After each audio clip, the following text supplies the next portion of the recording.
is where we're at, Mr. Kohlhepp. While we were here, all right, my sergeant served a search warrant on your property. Okay? We have Kayla. Excuse me? We have Kayla in your property. She was locked in a container. With 2 degrees and a career as a graphic designer, Todd Kohlhepp seemed to have it all together. The Florida-born entrepreneur even started a real estate firm with a dozen employees in South Carolina. He was learning how to fly planes, and he owned almost 100 acres of land. It took years for anyone to realize that he was a serial killer. Indeed, beneath Kohlhepp's professional facade was a man struggling with anger and cruelty since childhood. His father later claimed the only emotion he knew was fury. That fury first came to a head when Kohlhepp was just 15, and he abducted and sexual assault a Tempe, Arizona girl at gunpoint. Sentenced to 15 years behind bars, he was released in 2001, only to go on to murder 7 people. While seasoned homicide detectives were no strangers to such carnal crimes, Kohlhepp would prove to be an anomaly. Dubbed the Amazon review killer by the press, a chilling trail of comments on the popular e-commerce site for some of the very products he must have used in his grisly crimes. Welcome back to True Stories. Join our family in exploring some of the most twisted true crime cases. As always, don't forget to give the video a thumbs up and subscribe. Now, let's get into it. Born Todd Christopher Sampsell on March 7, 1971, in Fort Lauderdale, Florida, Kohlhepp's parents divorced when he was only 2 years old.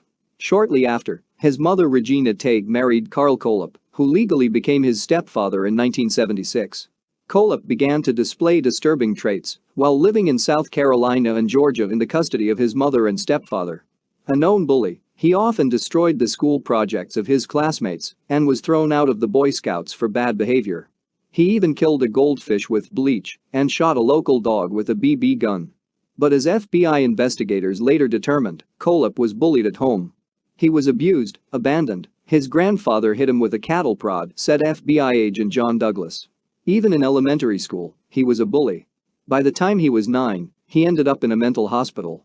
He was very angry and combative. He really became the product of this very dysfunctional family.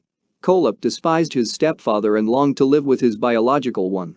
He would spend a few years in counseling before that wish actually came true in 1983. With his mother embroiled in her second divorce, it was decided Kohlhepp should live with his father in Tempe, Arizona. Unfortunately, it proved disappointing. While he enjoyed learning how to blow things up and make bombs with his father, Kohlhepp also learned to hate him soon enough, as Sampsell spent most of his time on dates.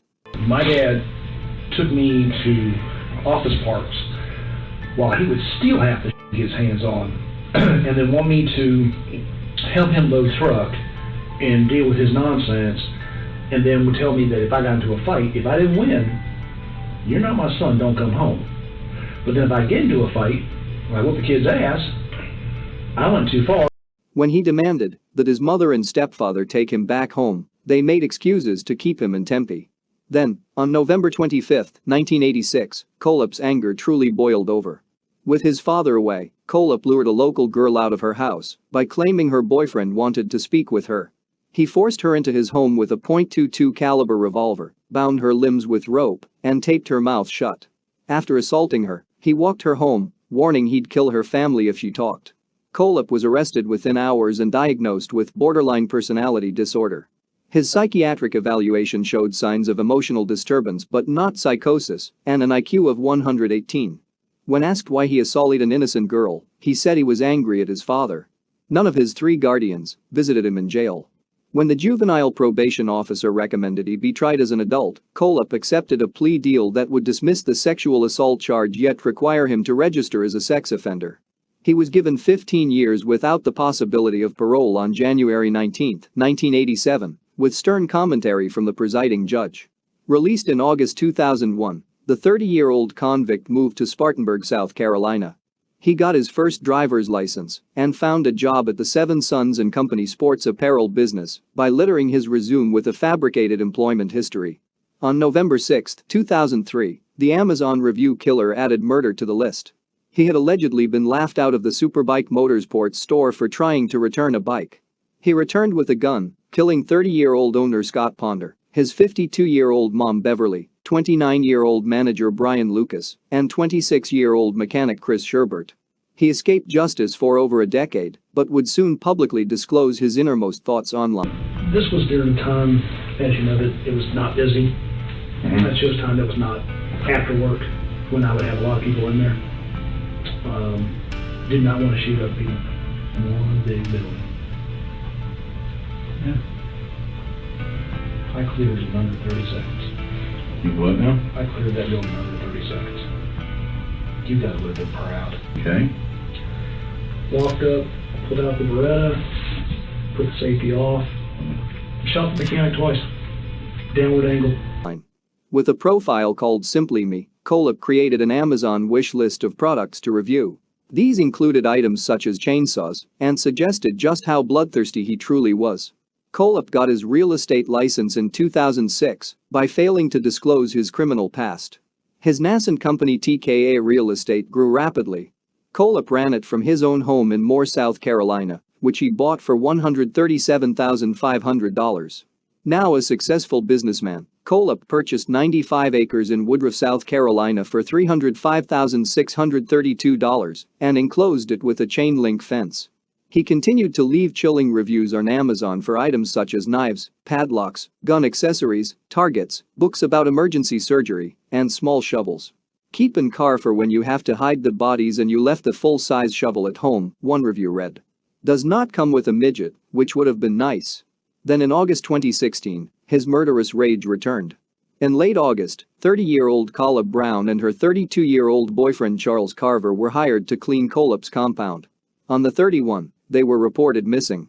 Spartanburg County Police eventually discovered that both Brown and Carver's cell phones had given off their last pings somewhere in the area of Kohlhepp's home. When they conducted a search of Kohlhepp's property, they heard banging from a shipping container on his land and found Brown trapped inside. She had been raped, chained up, and in fear for her life for nearly 2 months by that time. Brown later testified that Kohlhepp shot Carver in front of her eyes before chaining her up. Why'd you shoot him? I didn't shoot anybody, sir. Okay, why'd you lock her in a container in your property? I was talking. She's on your property right now, locked in a container. They just got her out of they called it a Shipping specific name. container. Connex box. While under arrest, Kohlhepp revealed the location of 2 more bodies on his property. Opened the Connex up. She burned half the friggin' building. She took my ammo racks and grabbed them and did this. Oh, I'm gonna tell you, I'm not for such a little. Damn. So then what happened? Well, there was ammo everywhere and stuff everywhere, and she broke the fan. I got her a fan.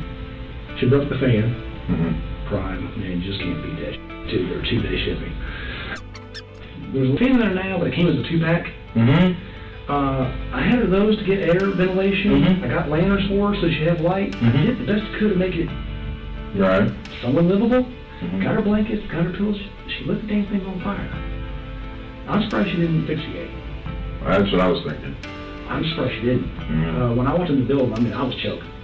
Went to get her out, and then all of a sudden, it's like I had a caged animal on my hands. I don't know what the hell.